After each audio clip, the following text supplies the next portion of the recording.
হিরস, লোভ লালসা। লোভ লালসা অন্তর থেকে দূর করতে হবে। মুখে বলা বড় সহজ, কিন্তু কার্যকারিতা বড়ই কঠিন।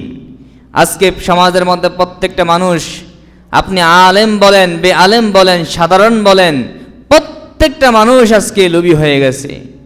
কেউ অর্থের লোভী, কেউ স্বার্থের লোভী, কেউ বা ক্ষমতার লোভী। কি বলেন, আছে কিনা?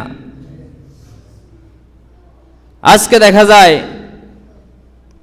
অর্থের লোভ করে, স্বার্থের লোভ করে, ক্ষমতার লোভ করে, ভাই ভাইকে খুন করতেছে, আত্মীয়তার সম্পর্ক বর্জন করতেছে, এমনকি মুসলমান মুসলমান বিরুদ্ধে তরবারি ধরতেছে, মুসলমান মুসলমানের বিরুদ্ধে বক্তব্য দিচ্ছে। এজন্য এই লোভ, আপনি ক্ষমতার লোভ বলেন, স্বার্থের লোভ বলেন, অর্থের লোভ বলেন, সকল প্রকার লোভ অন্তর থেকে দূর করতে হবে। আজকে অনেক বিষয় স্পষ্ট বলা যাচ্ছে না, কারণ সবাই মুখে বলে মুসলমান, কিন্তু অন্তরে মুসলমান না।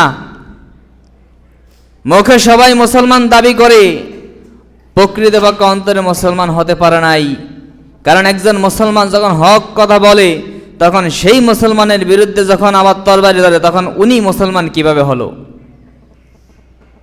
আপনি অন্যায় করতেছেন, আপনার অন্যায়ের বিপক্ষে কথা বললে আপনি তাকে অ্যাকশন নেন, তাহলে আপনি কেমন মুসলমান?